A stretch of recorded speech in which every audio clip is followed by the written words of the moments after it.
As you can see, water rushed in from the outside of the building, completely flooding the back hallway of this building, creating a major problem for this family practice: mold. Metro Parks can't even give an estimate as to how many bucket loads full of fish have been collected. But to give you an idea, here are some dead fish that have floated ashore. The noise barrier walls are the first of its kind being built in the Mahoning County, and members of the community are very pleased with the decision.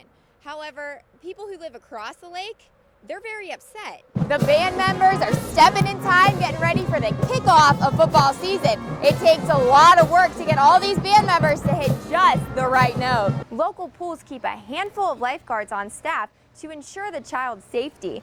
On crowded days, they see up to 500 people here, and that's when the lifeguards are really important.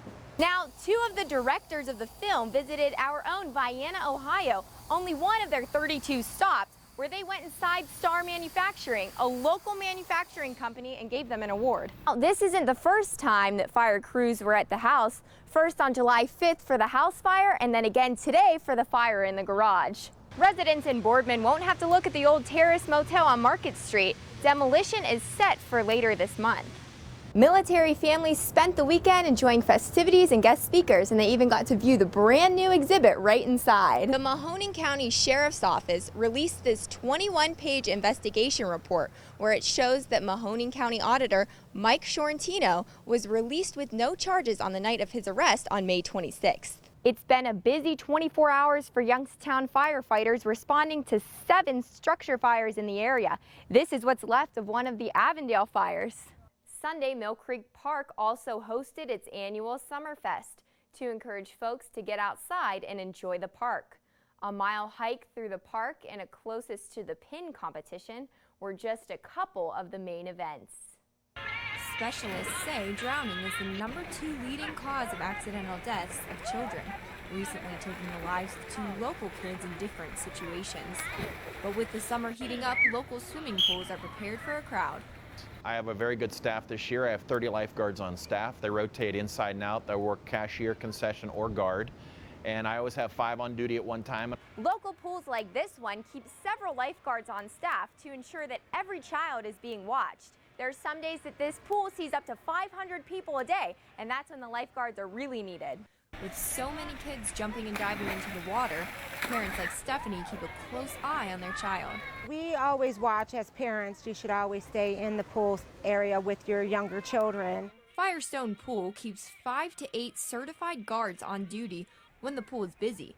Wearing floaties like Stephanie's 7-year-old daughter Peyton is a swimming help, but specialists say it's not a life-saving device. There are a lot of products on the market, such as floaties, swimmies, swimming pool noodles, that a lot of children will wear that are all right for swimming and assisting a child to swim, but they are not life-saving devices.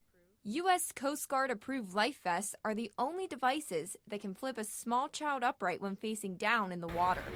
Children 10 and under are required to wear a life vest when on a boat.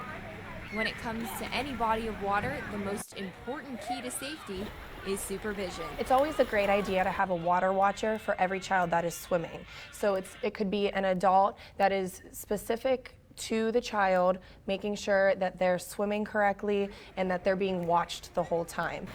So before your child jumps, be sure to watch. I'm Caroline Collins for 27 First News.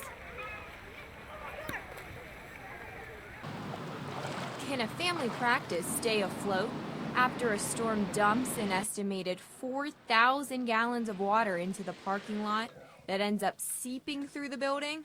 Well, that's something Dr. Novosel in Niles is used to. They were flooded again, second time within a year and a half.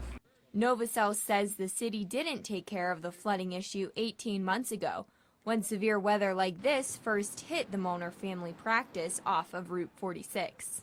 We addressed it the first time. The explanation was it was surface water, that the drain sewers were capable of handling it, but we weren't capable, so we made some adjustments here. We put in new drains here, much larger, but obviously still didn't handle the amount of water that we had here. Now, as you can see, water rushed in from the outside of the building, completely flooding the back hallway of this building, creating a major problem for this family practice, mold. Places that are not properly mitigated up front will generally have a problem down the road, whether it's 2 weeks or 2 months or 2 years. For Dr. Novacell, the cleanup is just beginning. His insurance didn't cover the cost of the water damage last time. This could mean another $30,000 right down the drain. In Niles, I'm Caroline Collins for 27 First News. Quaker Steak and Lube in Boardman is home to many bikes and race cars, but now a local man can look at his own motocross bike hanging right here in the dining room. It's been a little less than a year since 23-year-old Clint Zettner was paralyzed in an accident while racing his bike at Columbiana County Fair. And now Clinton's making moves towards recovery by fundraising for a more aggressive form of therapy. Yeah, we did the give back night at the Lube, and also we have a poker run coming up on the 21st. We did a car wash.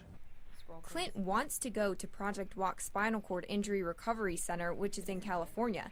He's already applied for a program scholarship and other grants that will cover the expenses for at least 4 weeks of rehab.